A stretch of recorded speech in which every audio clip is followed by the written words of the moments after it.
नमस्कार सभी को। आप सुन रहे हैं विशेष को और देख रहे हैं विमर्श विद विशेष। आज का जो विषय है हमारे पॉडकास्ट का, वो बहुत ही खास और हम सबके दिल के करीब होने जा रहा है। लगभग 500 वर्षों के कठिन परिश्रम, बलिदान और त्याग के बाद आज हम सबके रामलला का मंदिर बन के तैयार हो चुका है, जिसकी प्राण प्रतिष्ठा का आज पहली वर्षगांठ पूरी होने जा रही है। इसके उपलक्ष्य में आज हमारे बीच में जो गेस्ट हैं, हम बहुत ही सौभाग्य खुद को महसूस करते हैं, सौभाग्यशाली महसूस करते हैं कि उस परिश्रम, उस बलिदान, उस संघर्ष में एक बहुत ही मुख्य भूमिका निभाने वाले कारसेवक आज हमारे बीच में मौजूद है। भाई साहब दिलीप कुमार गुप्ता जी।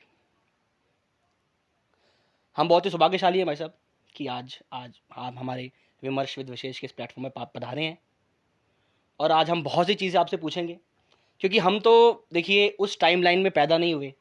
हम तो बस सुनते आ रहे हैं कि हम अपने माताओं पिताओं दादा परदादा के द्वारा कि वो कितना महत्वपूर्ण संघर्ष रहा, चाहे वो राजनीतिक रूप से ले लीजिए, चाहे वो सांस्कृतिक रूप से ले लीजिए। आज वो मंदिर बन के तैयार है, जिसकी प्राण प्रतिष्ठा की आज पहली वर्षगांठ है। तो बहुत ही गौरव का विषय है हम सभी सनातनी हिंदुओं के लिए। पर एक चीज मेरे मन में बहुत समय से समाहित थी कि आखिर जिस संघर्ष की हम बात कर रहे हैं, जिसकी बात करते करते हम सबके माताओं पिताओं की आंखों में आंसू आ जाते हैं, आखिर वो संघर्ष क्या है, क्या बारीकियां हैं उन चीजों में, कैसे सब कुछ हुआ, कैसे भूमिका बंधी, चीजें शुरुआत कैसी हुई। तो आज उस विषय में बात करने जा रहे हैं भाई साहब दिलीप जी से। नमस्कार भाई साहब, कैसे हैं आप? बिल्कुल कंफर्टेबल भाई साहब। हमारा बहुत ही सौभाग्य है कि आप पधारे हैं।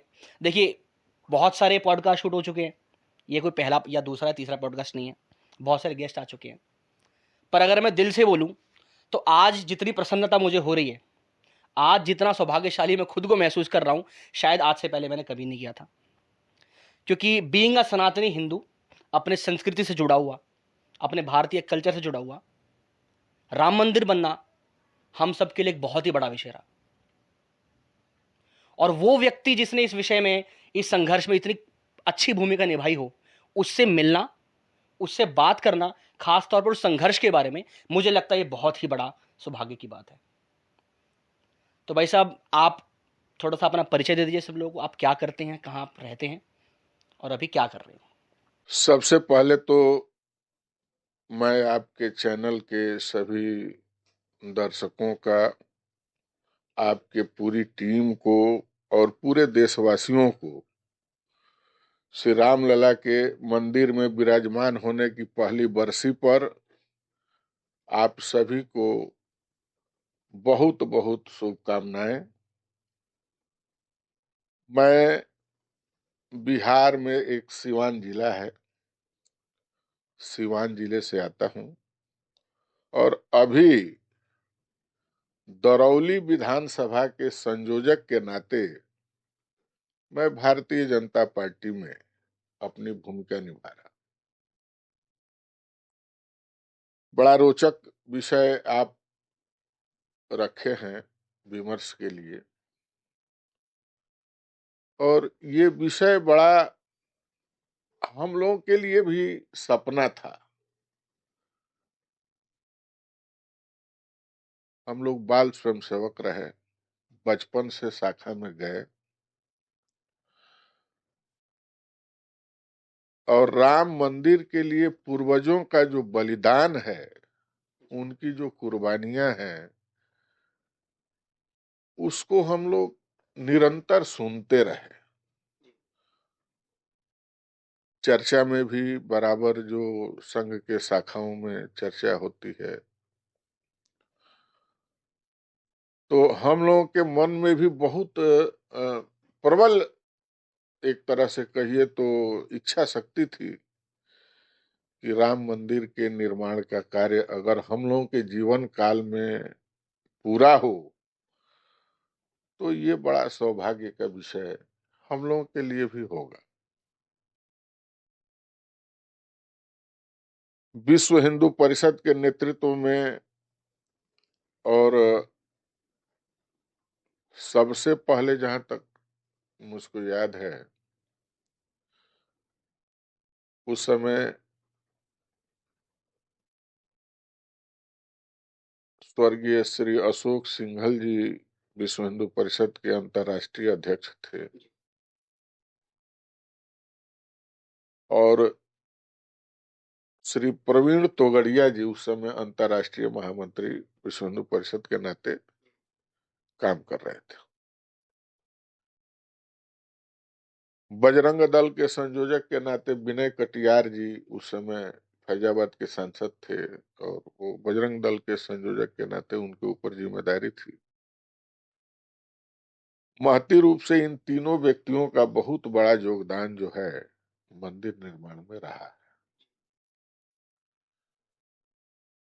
हमारे जीवन काल में जो मंदिर निर्माण से संबंधित जो कार्यक्रम विश्व हिंदू परिषद के द्वारा चलाए गए, वो सर्वप्रथम 1984 में विश्व हिंदू परिषद के तरफ से एक एकात्मता यज्ञ रथ यात्रा पूरे देश में भ्रमण कराया गया, और उस एकात्मता यज्ञ रथ यात्रा के माध्यम से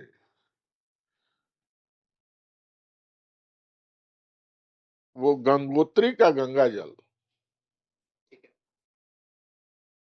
उसको गांव-गांव में रथ यात्रा ले जाकर के रथ यात्रा के माध्यम से, और हम लोग उस समय बाल स्वयंसेवक थे, बच्चे थे। स्वयंसेवक संघ के स्वयंसेवक आरएसएस। हम लोग राष्ट्रीय स्वयंसेवक संघ के मूलतः स्वयंसेवक रहे, और उस समय हम लोग बाल स्वयंसेवक थे। राष्ट्रीय स्वयंसेवक संघ के तहसील कार्यवाह मैरवा तहसील की जिम्मेदारी हमारे ऊपर रही। सह जिला कार्यवाह का भी हमने दायित्व निर्वहन किया है। आपकी क्या उम्र रही होगी भाई साहब उस टाइम? अब उस समय तो हमारी उम्र यही कोई 20 साल के लगभग की रही होगी, और उस समय हम लोग आरएसएस के सक्रिय कैडर के रूप में हम लोग काम कर रहे थे। 1984 के बाद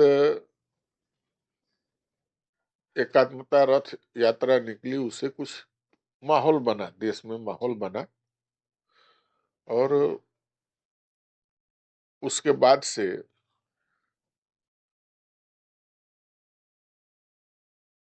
शिला पूजन का कार्यक्रम हुआ। विश्व हिंदू परिषद के द्वारा 1988 में घर घर शिला पूजन का कार्यक्रम कराया गया। घर घर शिला पूजन एक बार अर्थात आप एक्सप्लेन करेंगे क्या था उसके अंदर? हम लोगों को उस समय अयोध्या से पूजित ईंट गई थी। अच्छा। वो ईंट था, और उस ईंट को लगाया भी गया है। इस नींव में जो ईंट लगी है, जो ईंट लगी है उसमें, जो भव्य मंदिर का जो निर्माण हुआ है, और उस मंदिर के नींव में जो है, वो जो उस समय का जो पूजित ईंट था, जो घर घर से पूजित हो करके वो ईंट को अयोध्या पहुंचाया गया था, उस ईंट को इस भव्य मंदिर के नींव में लगाया गया है। तो वो जो ईंट की आप बात कर रहे हैं भाई साहब, वो ईंट कहाँ की ईंट थी? मतलब वो ईंट हम लोगों को जो जानकारी लगी थी, वो राजस्थान के भरतपुर से ईंट बन के आई थी, और उस पर श्री राम लिखा हुआ था। मंदिर की नींव में लगाने के लिए ही वो। हाँ हाँ हाँ, उसी निमित्त जो है। और उस समय आरएसएस के दृष्टि से जितने खंड थे, हर खंड में एक एक ईंट जो है, अब उस समय हम तहसील कार्यवाह के नाते हमारे ऊपर जवाबदेही थी, और उसमें हमारे तहसील में कुल 4 खंड थे। तो हर खंड में एक एक ईंट जो है वो पहुंचाई गई थी। उसको पूरे विधि विधान से मंदिर में पूजा प्रतिष्ठा उसकी करने के बाद जो है, और गांव गांव में हम लोग उस ईंट को एक परात परात जो होता है ना, परात में रख करके उसको फूल से सजा के, और हम लोग माथे पर रख के उसको घर घर जो है, गांव गांव में घर घर हम लोग हर हिंदू परिवार में उस ईंट की पूजा कराए, और लोग अपने श्रद्धा भाव से मंदिर के निर्माण के निमित्त जिनसे जो बन पड़ा, 2 रुपया, 4 रुपया, 10 रुपया, 100 रुपया, 50 रुपया, जो जिनसे बन पड़ा वो मंदिर के निर्माण में सहयोग के नाते उस शिला पूजन के क्रम में लोग उसमें दान दिए। तो शिला पूजन जो हुआ उससे बहुत ज्यादा माहौल बना। ये सबकी बागडोर विश्व हिंदू परिषद ने ली हुई थी। हाँ, कार्यक्रम तो विश्व हिंदू परिषद का ही था, लेकिन चूंकि अब विश्व हिंदू परिषद राष्ट्रीय स्वयंसेवक संघ का अनुसांगिक क्षेत्र है, इस नाते संघ के उस समय अधिकारी होने के नाते हम लोगों की भी जिम्मेदारी थी कि जो भी कार्यक्रम तय किए जा रहे हैं उसको पूरी तरह से उसको धरातल पर ले जाना, और सभी स्वयंसेवकों को लगा करके इसको बढ़िया से इस कार्यक्रम को सफलता प्रदान करना है। तो उस समय लोगों के अंदर बड़ी इच्छा शक्ति जो है प्रबल हुई मंदिर निर्माण के लिए। और जहां तक हमको याद है 1989 जनवरी में यही प्रयाग में कुंभ लगा हुआ था, और उस कुंभ के मेले में धर्म संसद का आयोजन हुआ था। ये जनवरी 1989 की बात है, और उसमें निर्णय लिया गया कि 9 नवंबर 1989 को राम मंदिर का शिलान्यास किया जाएगा। अच्छा, अभी वो ढांचा था वहां पे। अभी वहां ढांचा था, और उस ढांचे को हम लोग देखे हुए थे। ढांचा तो सौभाग्यशाली है हम लोग कि हम लोगों के सामने वो पुराना ढांचा भी रहा, आज भव्य स्वरूप भी देख रहे हैं। भाई साहब, मैं दूसरे ढांचे की बात कर रहा हूँ। वो विवादित ढांचा जो था उस समय था, उस समय था। तो उसमें 9 नवंबर 1989 को धर्म संसद ने निर्णय लिया कि हम भव्य मंदिर निर्माण के लिए वहां शिलान्यास करेंगे, और उसके सपोर्ट में बहुत सारा, जैसे उस समय आडवाणी जी ने रथ यात्रा निकाली, सोमनाथ से अयोध्या तक की रथ यात्रा निकाली। उस समय आम चुनाव भी था देश में। उस रथ यात्रा का लाभ भी बीजेपी को बहुत मिला। आम चुनाव में बीजेपी की संख्या बहुत बढ़ी, सरकार बनी 1991 में, 1989 के आम चुनाव में सरकार भी बनी। तो आडवाणी जी के रथ यात्रा से भी इस देश में बहुत माहौल तैयार, और उसके बाद विश्व हिंदू परिषद के द्वारा निर्णय लिया गया कि हम 30 नवंबर 1990 को कार सेवा करेंगे।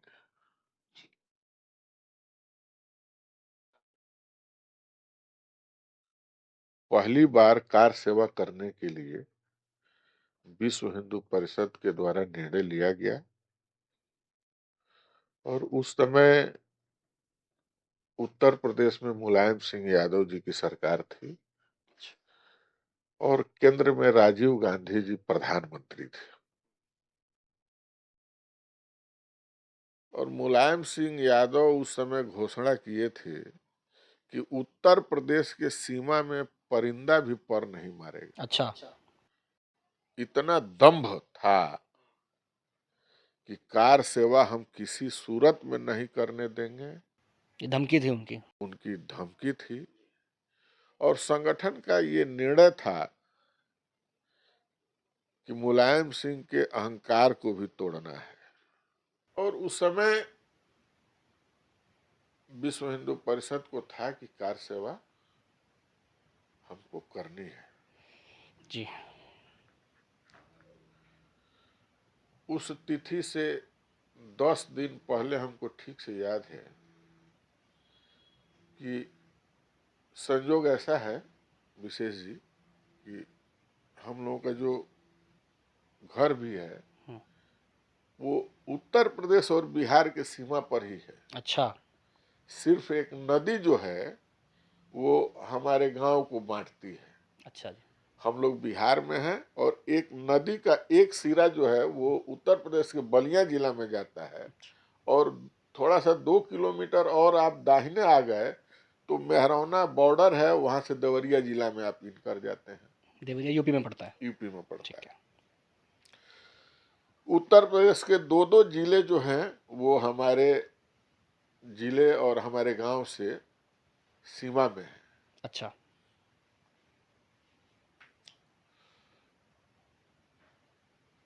कार सेवक तो बहुत पहुंचे।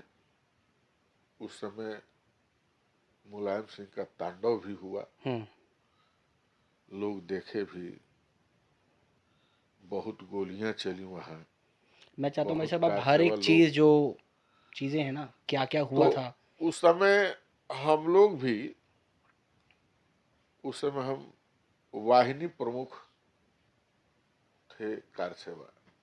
एक बार कार सेवा जो टर्म है भाई साहब, एक बार उसको एक्सप्लेन करिए। कार सेवा का 2 टर्म है। जी।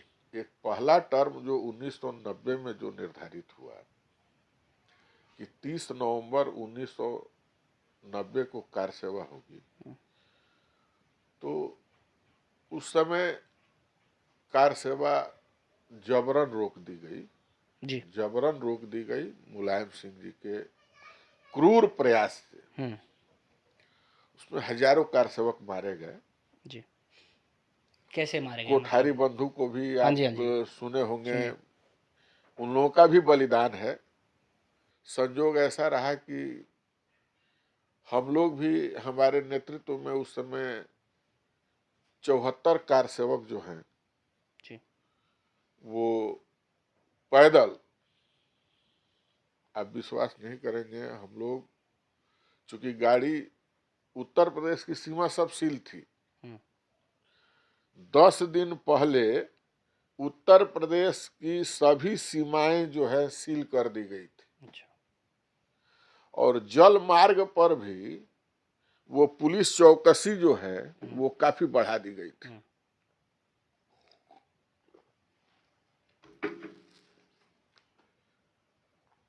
हम लोग उस समय 74 लोगों की एक, हमारे नेतृत्व में कार सेवकों की एक टोली थी।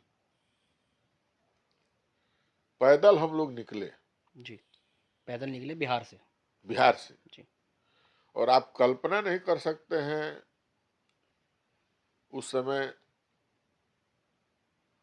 अभी तो हम लोग लड़के थे, नौजवान थे, जी।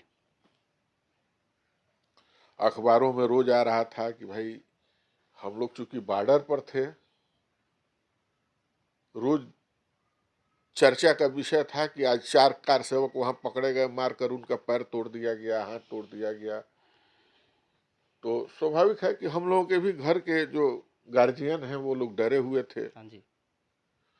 और हम लोग जो है, संगठन का निर्देश था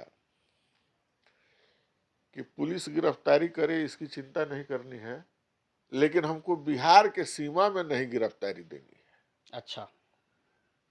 जब हमारी बिहार के अंदर गिरफ्तारी गिरफ्तारी नहीं हो, हुई। जी। लेकिन गिरफ्तारी हमारी उत्तर प्रदेश में हो, अच्छा। ये लगे कि कार सेवा करने के निमित्त इतने लोग उत्तर प्रदेश में घुस आए। अच्छा। सरकार का जो दंभ है, हम्म। उस दंभ को तोड़ना था। जी।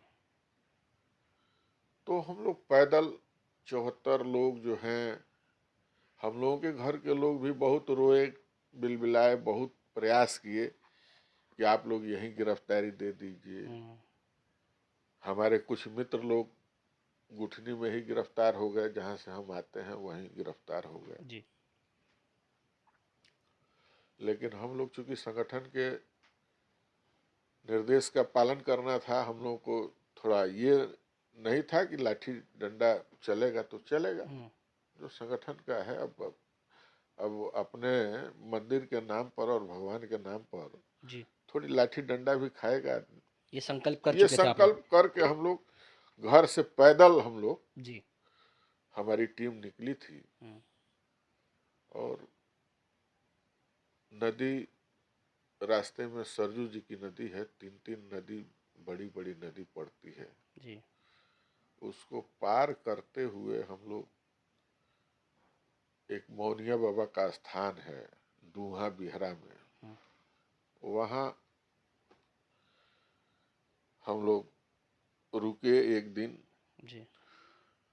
वहाँ भी उनका, मौनिया बाबा आज भी जीवित हैं, उनका मार्गदर्शन मिला। मौनिया बाबा का आशीर्वाद लेने के बाद हम लोग दूसरे दिन पुनः पैदल चलना शुरू किया वहाँ से। जी। और हम लोगों की मजबूरी थी, हम लोग सड़क होकर नहीं आते थे, क्योंकि सड़क पर पुलिस का भी पहरा था। हाँ जी। तो हम लोग खेत पगडंडी होते होते, गांव के लोग भी बड़ा उस समय बहुत मदद किए। अच्छा। गांव के लोग भी, अब हम लोगों की स्थिति ये थी कि जिस गांव में हम लोग जाते थे, उस गांव के लोग भी जुड़ जाते थे। अच्छा, मतलब आप निकले वहां से कितने लोग भाई साहब? 74 लोगों की टोली हमारी निकली। जी। और आप विश्वास नहीं करिएगा, हम लोग 3 दिन पैदल चलने के बाद, बड़हलगंज एक जगह है, जी। और बड़हलगंज मंदिर है, नदी के, सरजू जी का किनारा है। जी। और वो वही सरजू जी अयोध्या तक जो है, अयोध्या से होते हुए वो सरजू जी आती हैं। बड़हलगंज हम लोग मंदिर पर तीसरे दिन पहुंचे। अच्छा। रात्रि का विश्राम उसी मंदिर पर ही हुआ।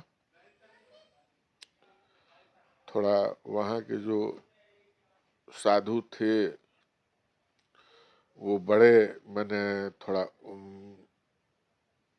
बहुत ओजस्वी, मैंने वो विचारधारा के, मैंने वो आदमी थे। जी। रात में हम लोगों को जो कुछ रूखा सूखा, कुछ तो हम लोग ले भी लिए थे सूखा सामान अपने साथ। जी। उतने लोगों का तो अचानक कहीं भोजन मिलना संभव नहीं था। वहां पर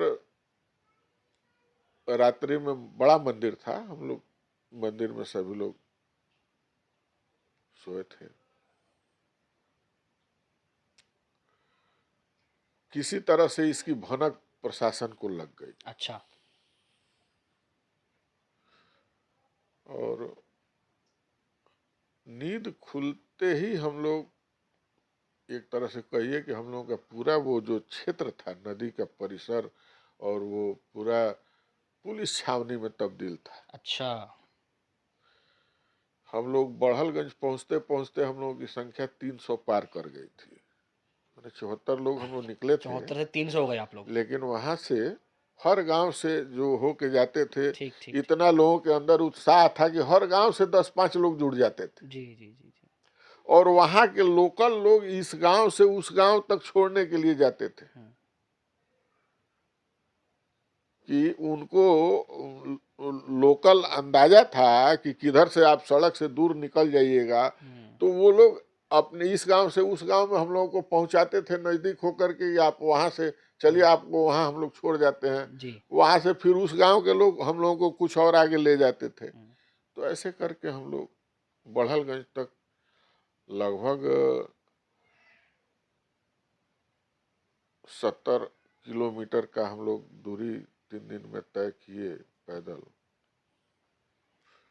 और वहाँ एक राम नरेश सिंह हमको अभी भी याद है। राम नरेश सिंह यादव वहाँ क्षेत्राधिकारी थे, ठीक है।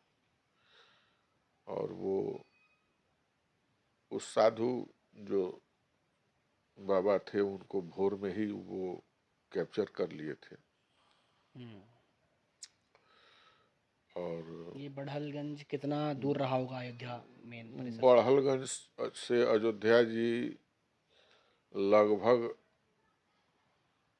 हम लोग आधे दूरी तय कर चुके थे। अच्छा, वहां आधा से अभी मानिए 60-70 किलोमीटर ठीक ठीक ठीक अयोध्या ठीक। था, आधी दूरी पर हम लोग आ गए थे। हम्म।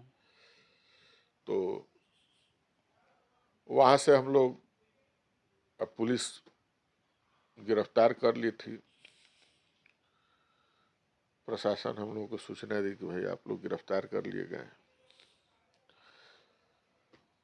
वो मंदिर के पुजारी जी बेचारे हठधर्मी थे। अच्छा। वो कहे कि हम लोग मुलायम सिंह यादव का पुतला दहन करेंगे। अच्छा, मुलायम की सरकार में, मुलायम सिंह जी की सरकार में। प्रशासन के बीच में। और जब मुलायम सिंह की ये उद्घोषणा है कि परिंदा भी पर नहीं मारेगा, वहाँ उनका पुतला उस फूका समय जाएगा। बड़हलगंज में और उनके ही क्षेत्राधिकारी के सामने, वो भी राम नरेश सिंह यादव संजोग से बड़हलगंज का क्षेत्राधिकारी था, कोतवाल था। हम्म। लेकिन संख्या इतनी हो गई सुबह होते होते कि पूरा बड़हलगंज उमड़ गया। अच्छा, आप लोग के समर्थन के लिए? हम लोगों के समर्थन में जैसे लोगों को ये मैंने सूचना मिली कि बिहार से 300 से ऊपर के लोग आकर और यहाँ गिरफ्तार हो गए हैं, वैसे वो बड़हलगंज के हजारों लोग, और बगल में दोहरी घाट है, जी। उस दोहरी घाट और बड़हलगंज मिलाकर हुजूम हो गया। प्रशासन मजबूर हो गया उस समय। अच्छा, रोंगटे खड़े हो रहे हैं सब सुन के। अब वो समझिए वो दौर था, और हम लोग उस समय प्रदर्शन इनकी शव यात्रा लेके निकले उस मंदिर से। मंदिर से मुलायम सिंह यादव जी का शव यात्रा लेकर के हम लोग मुलायम सिंह यादव जी का शव यात्रा? हाँ, शव यात्रा? और पुतला, अच्छा, शव पुतला बना ही दिया ना उनको। है। ठीक पुतला को तो 100 का ही स्वरूप दिया गया, ठीक। उनका पुतला दहन करना था। जी। तो पुतला स्वरूप उनके शव यात्रा को लेकर के हम लोग पूरा बड़हलगंज शहर घूमते हुए कोतवाली में, हम लोग उनके कोतवाल के लाख मना करने के बाद भी कोतवाली में उनके पुतला को दहन किया गया। वहां हम लोगों की गिरफ्तारी हुई। अब प्रशासन की हालत ये थी कि वो किसी तरह से अरेंज करके 5 गो बस मंगाया, और वो 5 बस पर वहां बड़हलगंज के लोग बैठ गए पहले कि पहले हम लोग जेल में जाएंगे। उसके बाद प्रशासन उस समय पंगु हो गया था, उसकी कोई व्यवस्था नहीं थी। वो बार बार आग्रह कर रहा था कि सर आप ही लोग कोई रास्ता निकालिए। बहुत हम लोग उन लोगों से आग्रह किए कि भाई ठीक है, हम लोग तो अपने मिशन में हैं, आप लोग भी ठीक है सहयोगी बने हैं, अच्छी बात है। बहुत समझाने बुझाने के बाद बड़हलगंज के लोग कुछ शांत हुए, और हम लोग 300 लोग जी। उस बस में बैठ करके वहाँ से बेलीपार, एक थाना है गोरखपुर के नज़दीक में, बेलीपार थाना, वहाँ लाया गया। और फिर वहाँ से हम लोगों का कमान काट करके और वो गोरखपुर सब्जी मंडी में अस्थाई जेल बनाया था लोग, ठीक है। वहाँ हम लोग को ला करके वो जेल बंद कार रखा। सेवकों के लिए ही बनाया गया कार था? सेवकों के लिए ही ठीक। अस्थाई जेल बना था, उस समय रखा। और उसके 2 दिन के बाद कार सेवा होनी थी। ठीक है। अभी ये वो दिन नहीं है जब वो अनाउंस दिन किया नहीं है, गया अभी था। तो हम लोग 2 दिन हम्म, बिफोर थे ना। जी जी जी। हम लोगों को तो पैदल टारगेट था, 2 दिन में और हम्म। पहुंचना था वहां ठीक अयोध्या। ठीक ठीक। तो हम लोग तो बीच रास्ते में हम लोग गिरफ्तार हो गए थे। जी। लेकिन कार सेवा के रोज जो है, जैसे ही खबर मिली कि कार सेवकों पर वहां गोली चलनी शुरू हो गई है अच्छा। और वहां लोग, मुलायम सिंह के पुलिस जो है वो गलियों में घुस घुस कर, मंदिरों में घुस कर और लोगों पर गोली चला रही है। हजारों निर्दोष कार सेवक मारे गए हैं। मंदिर में घुस घुस कर मतलब मंदिरों में घुसकर भी जो ऐसी खुलेआम गलियों में खुलेआम जाके गोली मारा चलाई गया जा रही है वहां, उस समय तो जो घटना घटी है उसकी जितनी निंदा की जाए कम है। वहां जो प्रत्यक्षदर्शी लोग बताते हैं कि सरजू जी का जो पुल है, जी। उस पुल पर हजारों कार सेवक को गोली से भूंज करके और लाश को उसी नदी में फेंका गया। उस सरजू नदी का पानी लाल हो गया था, इतनी वहां जो है वो खून खराबा ये मुलायम सिंह की सरकार के द्वारा किया गया। इसमें हजारों महिलाएं भी शामिल लोग थी। हैं। महिलाएं भी शामिल थी, बच्चे भी हाँ, शामिल थे। सब कुछ नहीं देखा, बच्चे, बूढ़े, औरतें, सबको जो, अब गोली तो पहचानती नहीं है कि हम किसको लेंगे, वो अंधाधुंध फायरिंग हो रही है। लोगों को घसीट घसीट कर अयोध्या की गलियों में भी गोली चली है। खैर उसके बाद वहां भी भीड़ अनियंत्रित हो गई अच्छा। और बहुत बड़ा जुलूस गोरखपुर के अंदर निकला।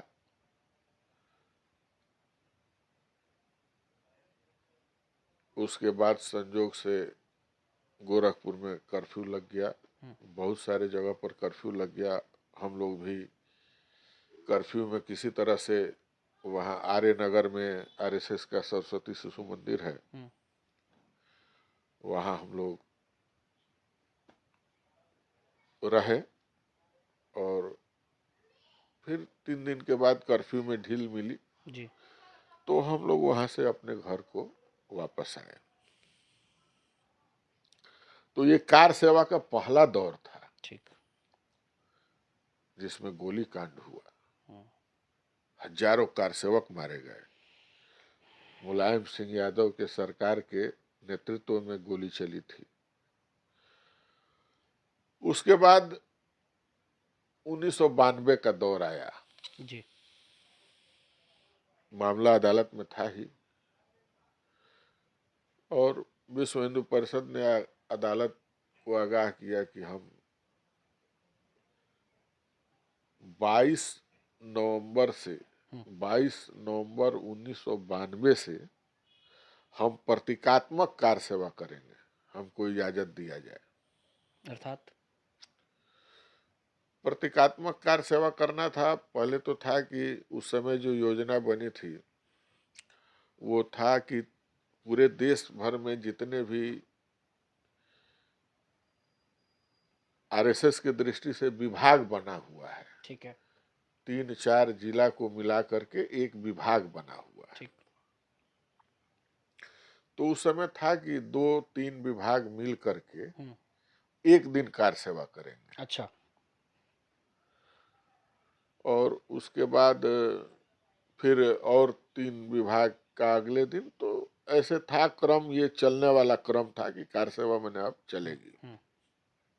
मतलब अपने क्षेत्र से अयोध्या जी, अयोध्या हाँ जी। हाँ हाँ ठीक। हाँ। तो हम लोग भी उस समय, चूंकि उस समय सरकार बदल गई थी, जी। कल्याण सिंह जी मुख्यमंत्री हो गए थे, ठीक। भाजपा की सरकार थी, हम्म। कोई रोक टोक नहीं था। हम्म। सारे लोग, हम लोग भी ट्रेन से अयोध्या चले गए थे। अब संजोग सहजता से चीजें हो रही थी। खूब आसानी से, कहीं कोई दिक्कत नहीं थी। हम्म। हम लोग 26 तारीख को कार सेवा करने का हम लोग को समय मिला था। जी। तो हम लोग पहले ही निकल गए थे। हम लोग आ गए, फिर अयोध्या पहुंच गए थे हम लोग। कोर्ट जो है वो 22 तारीख के इस मैंने फैसले को कोर्ट से जो इजाज़त मांगा गया था कार सेवा करने के लिए, उसको 30 तारीख पर कोर्ट टाल दिया, कौन डेट से दे मंथ दिया। की बात कर रहे हैं आप? हम बता रहे हैं 1992 नवंबर की बात नवंबर बता में, रहे ठीक है। हैं।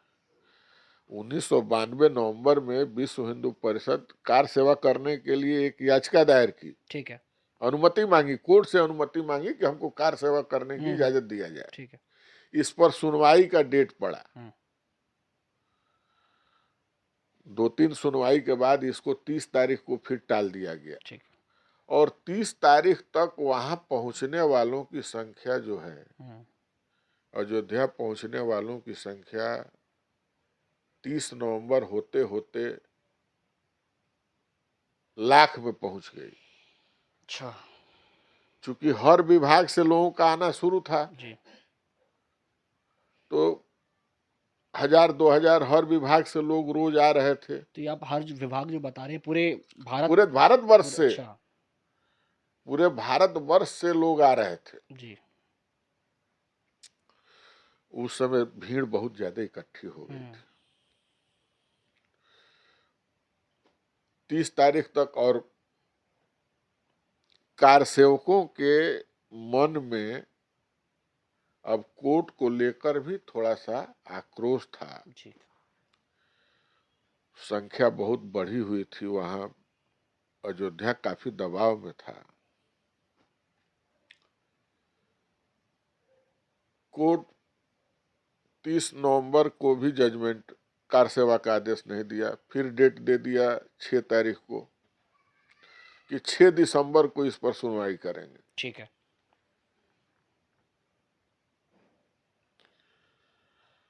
अब कार सेवकों में आक्रोश था, लेकिन संगठन जो है कार सेवकों के गुस्से को शांत करने में लगा था। जी। हमको ठीक से याद है, परिषद और संघ। आरएसएस और विश्व हिंदू परिषद के जो भी लोग थे, जो भी जी। बैठकें होती थी, उच्च स्तरीय बैठकों में यही होता था कि आप लोग कार सेवकों को समझाइए, कोर्ट से अनुमति मिलेगा, हम लोग कार सेवा करेंगे। लेकिन कहीं ना कहीं लोगों के अंदर अब गुस्सा बढ़ रहा था। जी। और उस गुस्से में अयोध्या के स्थानीय लोग भी और जो मिलिट्री के लोग थे, जो मैंने जो थोड़ा सा ज्यादा हिंदूवादी विचार के लोग थे, ठीक ठीक। वो लोग भी उसको कुछ हवा दे रहे थे। अब अयोध्या के लोग भी कह रहे थे कि साले ऐसे ही बुलाते हैं, ऐसे ही बुलाते हैं, राजनीतिक रोटी सेकते हैं, कुछ करते हैं नहीं। आप लोग पागल की तरह से दौड़ के उन लोगों के बुलाने पर आ जाते हैं। तो लोगों के अंदर क्रोध भी था, स्वाभाविक चीज है। जी। तो कार सेवकों के अंदर भी गुस्सा जो है वो थोड़ा सा फूट रहा था। अब कहीं से 6 तारीख को फिर से वहां चर्चा हुई कि कोर्ट आज भी कार सेवा की अनुमति नहीं दिया, फिर से डेट दे दिया 6 दिसंबर। 6 दिसंबर को। ठीक। अब उस समय क्रोध की पराकाष्ठा कार सेवकों की जो है पार कर गई। जी। और गुस्सा इतना मन में था ही। अब उसका जो रिजल्ट आया वो पूरा देश और दुनिया के सामने थी। जी। कार सेवा हुई और वो तीन ढांचे थे, विवादित ढांचे। 5 बजते बजते तीनों ढांचे का नामो निशान मिट गया वहां। जी। और अस्थायी तौर पर छोटा सा जी। एक मैंने दीवाल खड़ा करके हम्म।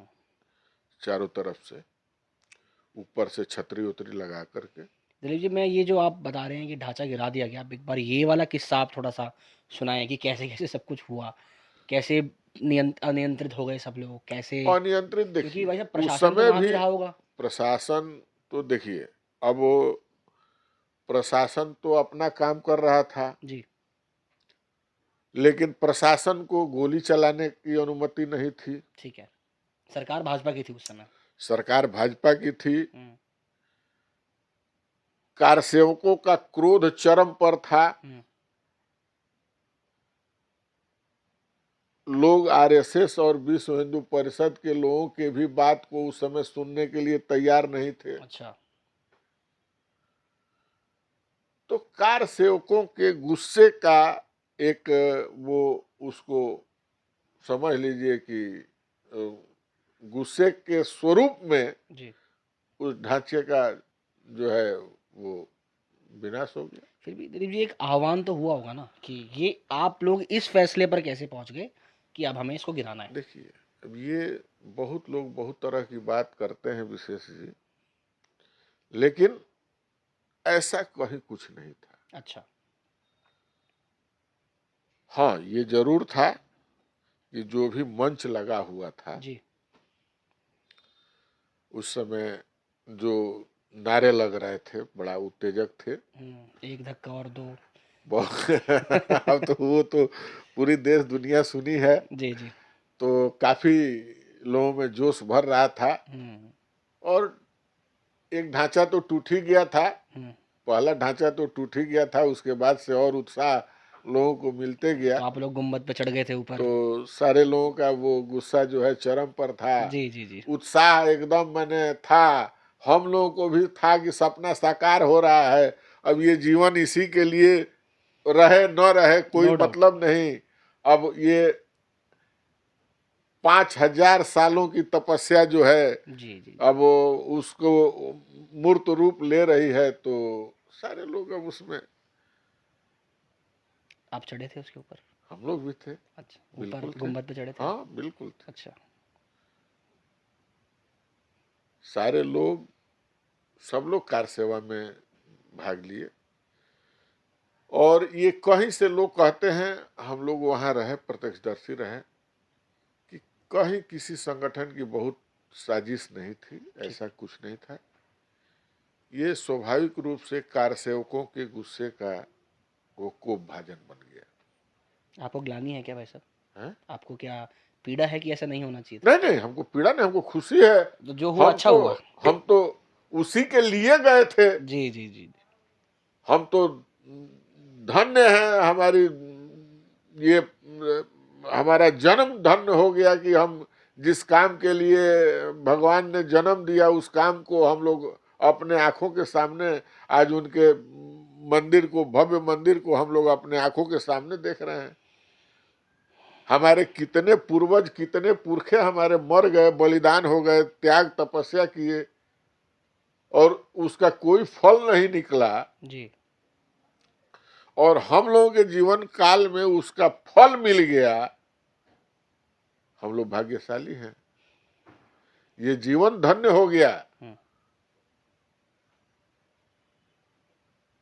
ये जीवन हम लोगों का धन्य हो गया कि हम लोगों के जीवन काल में इतने आंदोलन होने के बाद भी लोग मरे। ठीक है, आंदोलन, बड़ा आंदोलन होता है तो स्वाभाविक है कि जी उसमें जी जी। कुछ, लेकिन सबकी कुर्बानी जो है जी। वो सार्थक हो गई। भगवान रामलला अपने मंदिर में विराजमान हो गए। हम्म। आज अपने मंदिर में उनको आए हुए 1 वर्ष पूरे हो गए। हम्म। बड़ी खुशी है इस बात की।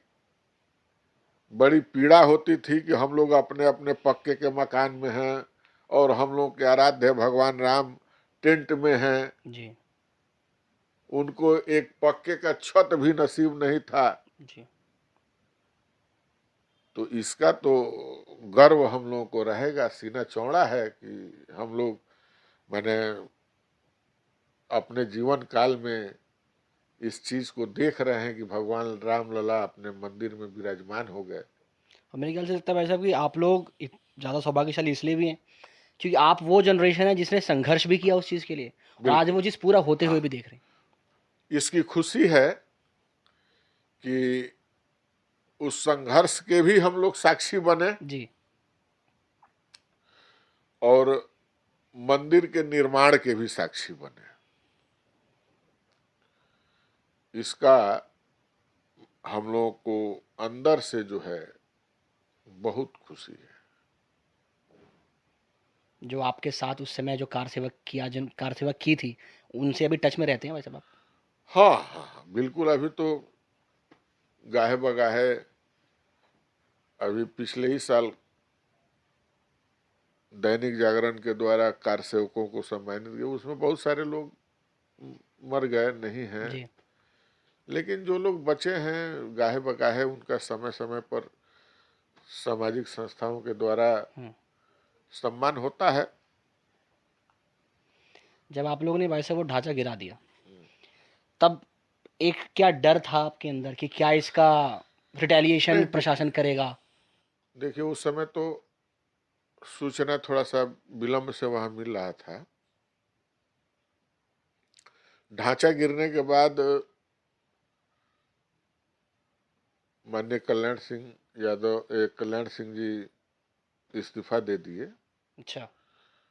और उसके बाद उत्तर प्रदेश में राष्ट्रपति शासन लागू कर दिया गया था। आप लोगों को मालूम होगा उस जी। समय की घटना को। अयोध्या को सेना के हवाले कर दिया गया। अच्छा। अब अयोध्या में उस समय तक हमको लगता है कि 10 लाख से कम कार सेवक नहीं थे। अच्छा।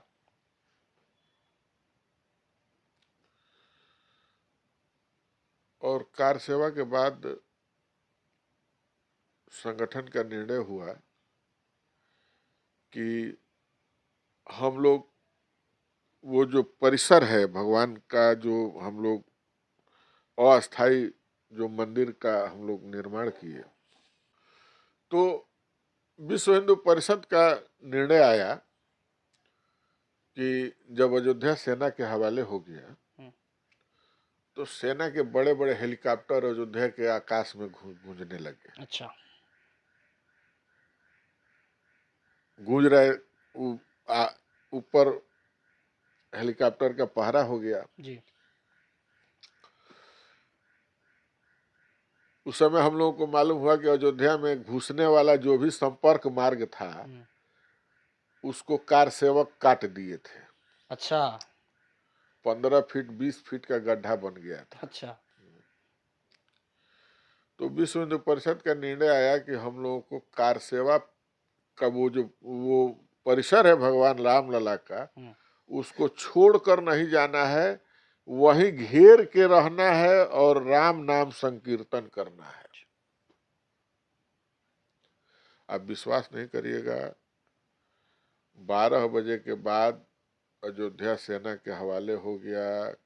उसके बड़े बड़े चीता हेलीकॉप्टर जो है छत आकाश में गूंज रहे थे और कार सेवक एकदम डटे हुए थे, कहीं नहीं हिल रहे थे। राम नाम संकीर्तन जारी था, जी। जारी रहा। उस कठोर रात में भी, दिसंबर का महीना, जाड़े की रात, उस रात में भी कार सेवक राम नाम जपते रहे। हम्म। विश्व हिंदू परिषद और सेना के अधिकारियों के बीच बात कुछ कुछ ठीक। हो रही थी, लेकिन विश्व हिंदू परिषद इस पर राजी नहीं था कि अभी अयोध्या हम लोगों को खाली करनी हम्म। है। सेना के लोग बार बार प्रयास कर रहे थे कि अयोध्या को खाली कराइए,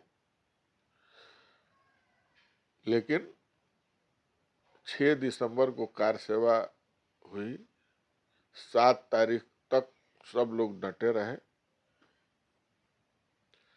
8 तारीख को, 8 दिसंबर को संध्या में बातचीत होने के बाद जी। विश्व हिंदू परिषद और आरएसएस के अपने माध्यम से हम्म। ये संदेश दिया जाने लगा कि अब आप लोग अपने अपने सुविधा से अपने अपने घरों को प्रस्थान ठीक। करें। हम्म। रामलला सुरक्षित हैं। हम लोगों का जो वहाँ मंदिर है वो सुरक्षित है, कुछ जी। नहीं होने जा रहा है। आप लोग अब अयोध्या को खाली करें। अब चूंकि अब 2 दिन से भूखे प्यासे भी सब लोग थे, जी। कुछ मिलना नहीं था, इतने लोग थे, अयोध्या की सभी दुकानें बंद थी। दुकान तो खैर पहले ही से ही बंद हो गई थी। अब गड्ढा उड्ढा हो जाने से रसद भी आने का जो है कुछ व्यवस्था नहीं था। हाँ जी। तो भूखे प्यासे भी लोग थे, 2-2 दिन वैसे ही भगवान का नाम संकीर्तन करते रहे। तो जब विश्व हिंदू परिषद का निर्णय आया, उसके बाद लोग अपने अपने सुविधा से अब अयोध्या को खाली करने लगे। ठीक। और उसके बाद जो है नॉर्मल अपना वहाँ पूजा पाठ उस समय से चल रहा था। और जिस स्थिति में चल रहा था 1 साल पहले तक उसी स्थिति में रहा है। फिर मंदिर का निर्माण हुआ नरेंद्र मोदी जी के नेतृत्व में, सुप्रीम कोर्ट के आदेश के अनुपालन में, सब लोग जानते हैं। जी। दिलीप जी, ये जो देखिए केस तो बहुत लंबे समय से खिंच रहा था, हाँ। फैसला आ नहीं रहा था, तो क्या सरकार की नीयत में ही खोट था? क्योंकि देखिए भाजपा सरकार तो पहले भी आई थी, वाजपेयी जी के समय में भी आई थी। उस समय भी शायद मेरे ख्याल जितना मुझे ध्यान में है कि कपाट खोले गए थे, फिर बंद कर दिया गया था, ऐसा कुछ था। तो कार्य तो उनके कार्यकाल में भी नहीं हो पाया था, ये मोदी जी के कार्यकाल में ही हुआ। अब क्योंकि केस तो कोर्ट में है भाई साहब, है ना, फैसला कोर्ट के हाथ में है। देखिए उस समय भी आपको याद होगा तो अटल जी प्रयास किए थे जी। वो एक ज्वाइंट कमेटी बनाए थे, कुछ मुस्लिम पक्षकारों को, हिंदू पक्षकारों को और लोगों को मिला करके कि कुछ इसका समाधान निकल जाए। जी। लेकिन समाधान नहीं निकल सका, अड़े रह गए लोग कि हम अब दोनों लोग जब अपने ही बात पर अड़े रह जाएंगे तो स्वाभाविक है कि कुछ रिजल्ट निकलेगा नहीं। ठीक। तो अंततोगत्वा सब लोग इस निर्णय पर राजी हुए कि हम लोग कोर्ट के निर्णय को मानेंगे। अब कोर्ट के निर्णय में मान लीजिए आप देखे हैं कांग्रेस की सरकार रही है, 70 वकीलों की फौज खड़ा करती थी जी। एक समुदाय विशेष का, तो वकील पूरा कांग्रेसी खड़ा रहता था। लेकिन थोड़ी सी सरकार आने से ये जरूर हुआ कि इस केस की नियमित सुनवाई हुई। जी। सरकार का ये पहल थोड़ा सराहनीय है कि इस केस को प्राथमिकता के आधार पर नियमित सुनवाई करके इसका समाधान निकाला जाए। जी। और सुनवाई हुई, सारे पक्ष अपना अपना पक्ष रखे। जी। कोर्ट का निर्णय आया, जो निर्णय आया वो सभी पक्ष को मान्य हुआ। जी। उस निर्णय के हिसाब से, उस निर्णय के अनुपालन में मंदिर का निर्माण हो रहा है, हो गया है। अब तो थोड़ा सा बाकी है, 1 साल हो ही गया भगवान को अपने घर में आए हुए। अभी हाँ, उसके बाद हम गए हैं मंदिर, भगवान का दर्शन करके आए हैं हम लोग, बड़ा सुकून मिला। एक प्रश्न मैं आपसे पूछना चाहूँगा दिलीप जी, देखिए आपने जो किस्सा सुनाया ये सीधा दिल को छूने वाला किस्सा था, क्योंकि हम सुनते आए थे कि भाई बहुत बड़ा संघर्ष था, बहुत खून पसीने बहाए गए हैं, बहुत लोगों ने जान दी है। ये संघर्ष तो निश्चित रूप से बहुत बड़ा था जी। और हर हिंदू के मन में ये बात कहीं न कहीं कुढ़ रही थी जी। कि हमारे आराध्य जो हैं वो टेंट में हैं और हम लोग अपने अपने घरों में आराम से हैं। अब चूंकि समाज जो है लाचार था, मजबूर था, एक बड़ा नेतृत्व मिला, एक अच्छा नेतृत्व मिला, जी। अच्छे अच्छे लोग आंदोलन को गति दिए, अंजाम तक आ गया। ठीक बात है दिलीप जी। देखिए राम मंदिर तो रामलला की बात है, क्योंकि वो राम जन्मभूमि है, तो बहुत बड़ा विषय हम सभी सनातनी हिंदुओं के लिए रहा। अभी पिछले कुछ समय से हम देख रहे हैं कि ये बहुत ही तूल पकड़ रहा है मामला, कि अब क्या है कि हर विवादित क्षेत्र को, हर मस्जिद को लेकर, हर वर्शिप प्लेस को लेकर ये आवाज़ कोने कोने से उठ रही है। आप इसको कैसे देखते हैं? चाहे वो मथुरा हो, चाहे वो अन्य अन्य देखिए, जगहें हों। ये तो विश्व हिंदू परिषद और आरएसएस के भी एजेंडे में रहा है शुरू से ही कि 3 जगह जो हैं जी, वो हमारे आराध्य देव के हैं, ठीक। जिसको मुगल शासन काल में तोड़ा गया और उसको मस्जिद का स्वरूप दिया गया। जी, तो अयोध्या तो कोर्ट के प्रयास से हो गया। जी, मथुरा और बाबा विश्वनाथ का स्थान काशी। काशी। मेरे ख्याल से अगर दूसरे पक्ष के लोग बड़ा दिल दिखाते हुए जी, अगर ये लोग पहल करें कि ठीक है, हम मथुरा और बनारस से भी अपना दावा वापस करते हैं, तो हिंदू वर्ग को भी इन 3 अपने आस्था के स्थानों को ले करके और इस विवाद को हमेशा के लिए मिटाना चाहिए था। ठीक बात।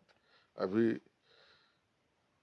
पूज्य सर संघचालक जी का भी बयान आया, मोहन जी। मोहन जी भागवत का, कि वैसे तो देखिए, ये तो सत्य सनातन माने ये भूमि रही है, हिंदू यहाँ के पूर्वज रहे हैं, ये कोई नई बात है नहीं। जी, यहाँ जो भी मुसलमान हैं, कन्वर्टेड हैं, जी, बहुत लंबा इतिहास इन लोगों का है नहीं। तो अभी संभल में आप देखे हैं, जी, बहुत जगह खुदाई होगी, नए नए विवाद आएंगे, एक नई कहानी शुरू होगी। तो ये सचमुच देश के भविष्य के लिए अच्छा नहीं है। जी, जी, जी, लेकिन इसके लिए एक समुदाय विशेष को पहल करना चाहिए। और ये 2 जो हम लोगों के जो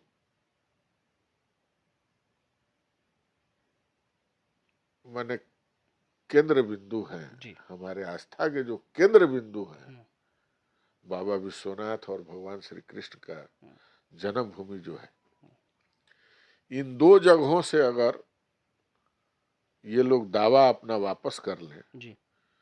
तो हिंदू समाज को भी थोड़ा सा इस विवाद को मिटाने में और देश के खुशहाली के लिए।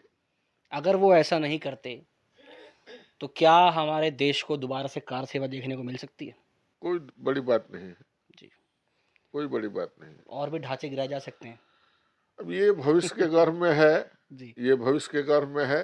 लेकिन अब कोर्ट का निर्णय हमको लगता है कि बहुत सरकार के दबाव में लंबा नहीं खींचेगा। जी, अब सरकार के दबाव में केस का निष्पादन जल्दी से जल्दी ठीक होगा। बात है।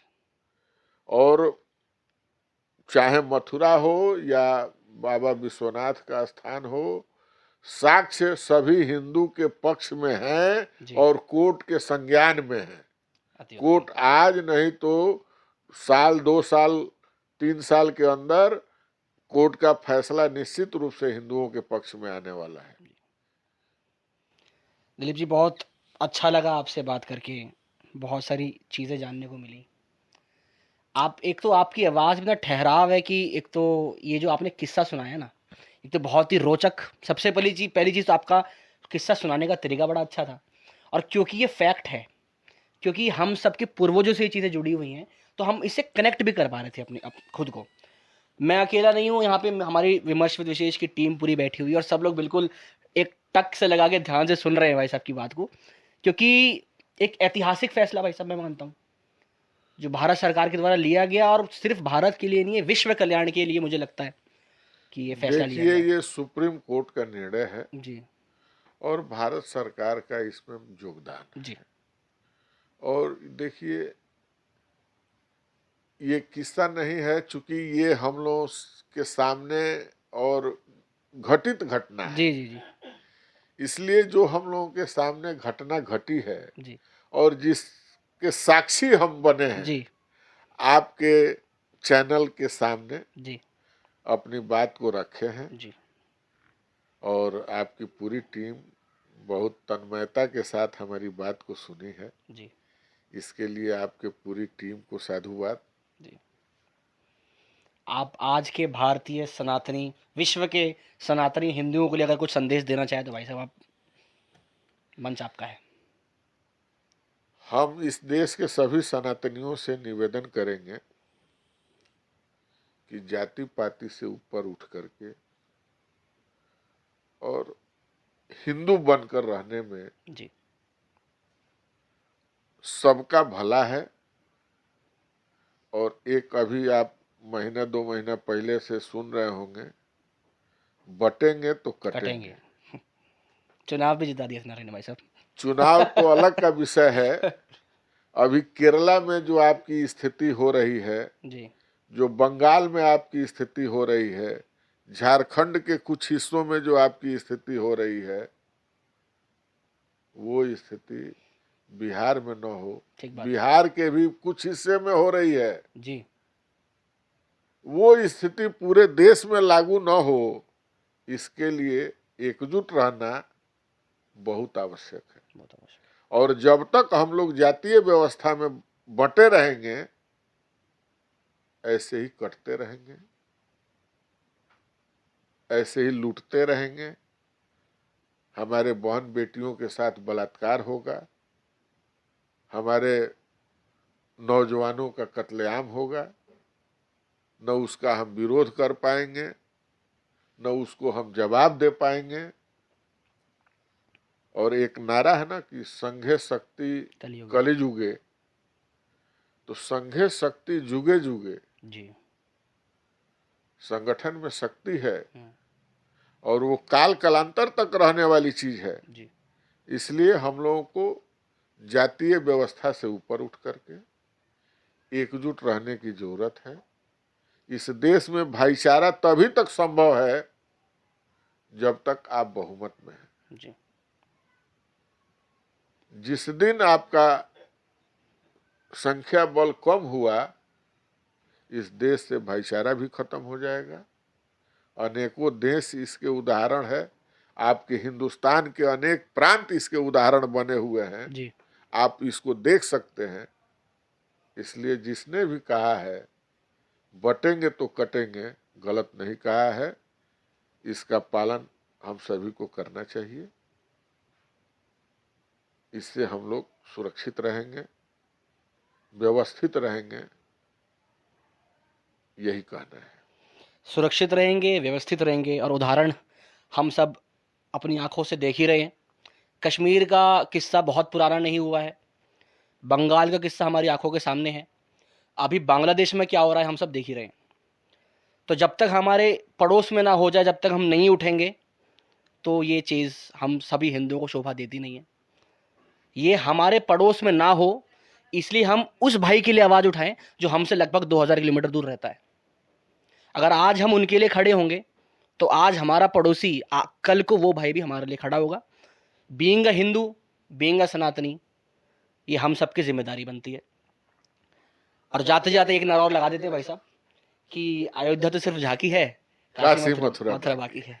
चलिए, भाई साहब से बात करके बहुत अच्छा लगा, बहुत ही इंटरेस्टिंग सब कुछ रहा, बहुत अच्छे तरीके से उन्होंने हमें बताया।